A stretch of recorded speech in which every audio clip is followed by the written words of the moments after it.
On-call sergeant, what does that mean? It would basically mean that any instance of a major occurrence, we make the decisions on whether or not the on-call investigators needing to go out to a scene, and also we're almost like more like a supervisor of notification, just in case there are other things that need to be done at a scene. Can you tell us generally when a missing person report comes in, when somebody files a missing persons report, what is the protocol? How does that work at the police department? Sure. So typically we'll get the missing person report. We gather information on the identity of the person. Typically at that point, it's given to our what is called the assistant administrator, where she will give the family members a call to get more detail, whether that's to get a picture that will be able to assemble out into the public.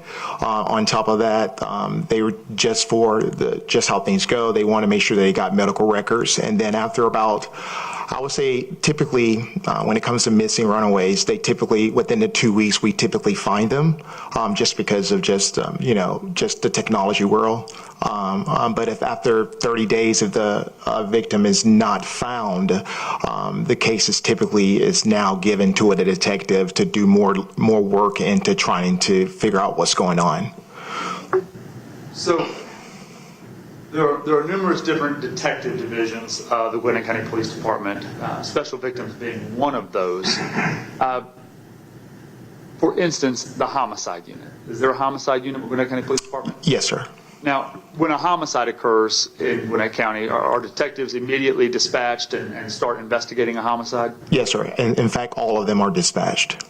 When it comes to a missing persons report, you mentioned that after about 30 days, at that point, a detective might be assigned to look into it. What's the reasoning for the difference in response on assignment of detectives? Sure, because we have to determine whether or not foul play has occurred during that time frame. Majority, we average about 50, 60 missing persons runaway reports a month, and typically within the first couple of weeks they return home. But in order for us to really truly think that it needs to be work as a person has been abducted or foul play of a criminal act has occurred, we really do need some type of information to go off of, and not literally just go off the fact that they're missing, that something has occurred in that nature. Sure. In this particular case, I'm going to back up before I get there. As a sergeant of the Special Victims Unit, have you obtained any particularized training in special victims cases? Yes. All right. What kind of training have you gone through? I've gone through Child First. I've gone through investigation how to handle exploitation of the elderly. I've gone through strangulation training, sexual assault trainings, pretty much anything that dealt with crime of sexual assaults. And without us revisiting your 18-year career, generally, if you know, how many different times, you can ballpark for us, have you been involved in a case of a missing person? Like truly missing? Yes. I've done several of them, to be honest with you. Even when I was actually the detective as an SVU detective, so I was, I'm pretty mindful of what goes on in those situations. So back in the day, they just immediately used to just automatically assign them, and you have like 5, 10, 20 missing person reports that you was having to work on all at one time. So I've done my share. Okay. In this case, walk the jury through, if you can. Just tell us, you mentioned you were the on-call sergeant when Susana's disappearance was reported, but walk us through your involvement. How did you really get involved in the investigation into Susana Morales' disappearance? Okay. As I said before, I knew that this had occurred. A day later, I got a call from Jasmine.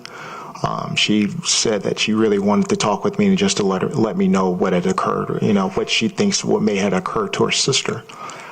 Jasmine and her mother, Miss Guadalupe, and Esmeralda actually came up to the headquarters, and I met with them in our conference room. And,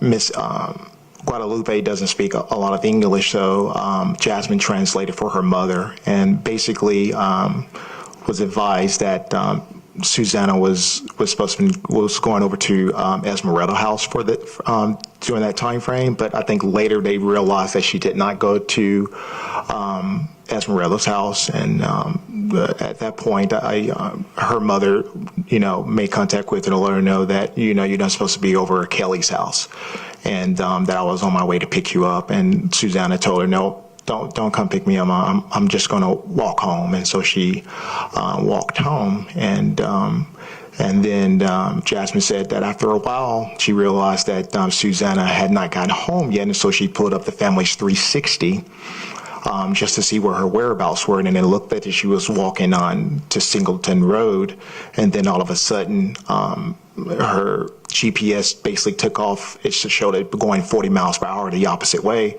And then about 100 yards away, the connection just went away. She really felt adamant that something had happened to Susana. And I'm be honest with you, every case that we get, a lot of families always say they think something has occurred. And then once we get into the phones and things, we notice that they actually ran away because of the different information that we receive of the phones once we collected data from the phones when we received them, and we noted that they has been in touch with their friends, and typically that's how we end up finding them. Right, and so it sounds like that the overwhelming majority of juvenile runaway cases, it's a case of a child just not wanting to come home. Yes. Is that your experience? Yes.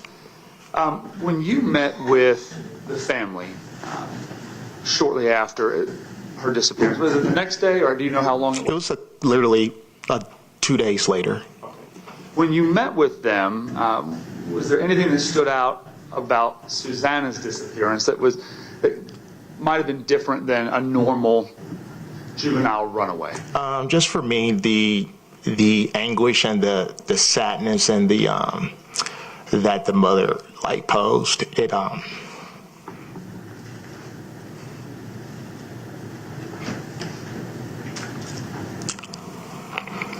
Sorry, I apologize. Sorry, but Would you like some water? I have a daughter the same age, and my wife is Hispanic, and it really touched me that I felt that it was my duty to try to find her, because I know that feeling of being a parent and very worried about your child. And I'm very passionate about my job, and I do care about, making sure that, we find these children when something like that happens. And I made sure that I told Jasmine that I will give my all, and to make her feel comfortable to know that I was going to do my job to try to find her sister, because they were very adamant that their sister had been taken against her will because she would just not run away.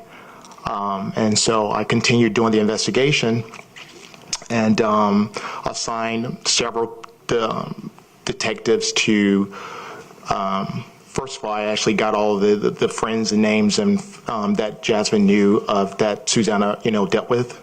And then I assigned detectives to look into interviewing all of those friends and family members, and making sure that we gathered their phones so that we were able to do a phone download for their to check on their records. And you mentioned that a moment ago too. In an investigation like this, describe to the jury what's the real significance of getting phones from the friends and family members and stuff like that of somebody who's missing? Yes, because typically when we have that situation, whether the parents cannot get in contact with them, you see the text messages, the phone calls, and you see all of that information when you look at their phone records to see that there has been some communications between back and forth with the person that is missing, and with people that they feel that they're entrusted in that would not let anyone know about their disappearance. So when a kid runs away, it's short. They might tell a friend. Yes, absolutely. There's going to, in most of your investigations, are there text messages, phone calls, social media messages between the missing person and some friends and some friend group? Yes. In the efforts initially of investigating this case, did the detectives that were assigned, that you assigned to go and talk to the friends, did they obtain phones from the friends? Sorry. Yes, sir. Were those phones looked at by the police department? Yes, they were, sir. Do you recall whose phones were taken? I believe Axel's phone was taken, Esmeralda, Kelly, Detective Corporal. Let's see, who else took some other phones. There were some other friends that along the way I don't remember their actual names, but there were some other friends that names that were actually taken as well. I believe yeah. Do you recall a young lady named Alyssa Marvin? I don't remember, no. Okay. I think that came out a little bit later when Corporal Carter took over the investigation and found a lot of that information out. Did the police department review those phone downloads from the friends? Yes, sir, absolutely.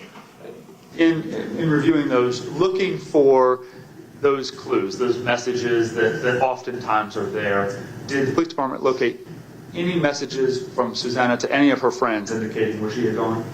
No, sir, and that troubled me because the fact that the time frame when she went missing at that time, there were no interactions other than people asking, "Hey, where are you?" And there were no interaction back. And typically, in my experience, we usually see that communication going on. And the fact that with so many of her friends that she are involved with, like truly involved with, there were no communication at all on their phone from her. And that troubled me to the point where I felt that I wanted to get homicide involved so that we can treat this in that manner. I want to ask for your personal involvement in this case. Did the police department ever disseminate any kind of flyer or information about Susana's disappearance? Yes, sir. In fact, that was one of the things that I got done. I actually did what we call it, be on the lookout bulletin.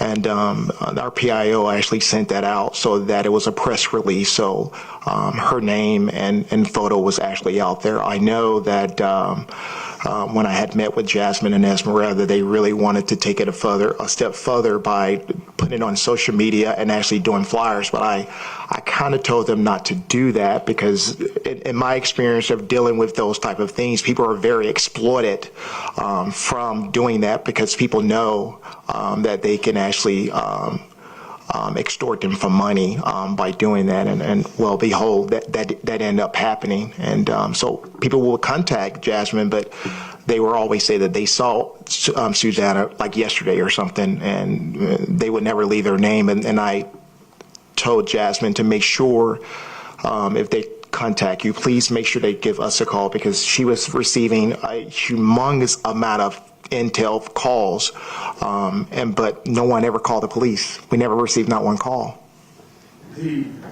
That behavior, that you described it as exploitive behavior, do you see that commonly when family members or friends start posting their phone numbers and contact information like that? Yes, absolutely, and that's why I didn't want them to do it, but I did understand the reason why. I mean, I would have done it for my kid too. Now, when those calls, you said none of those calls came to the police department, but would you be contacted by family members, by Susana's family, to let you know about these types of calls? Yes, Jasmine called me on a daily basis. I wanted her to call me at any time. It was 2:00 in the morning. It didn't matter. I actually neglected my family because I made sure that I went hunting for her, and it meant a lot to me. So. Walk us through a little bit of your efforts. Let's see. I would,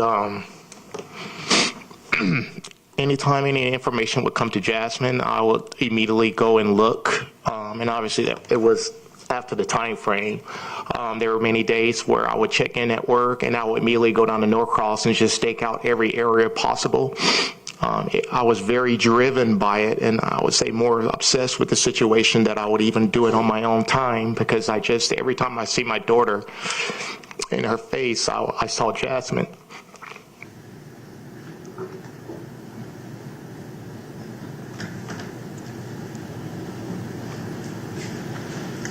There was some issues there for you. Give the jury comfort break. The jury's been going.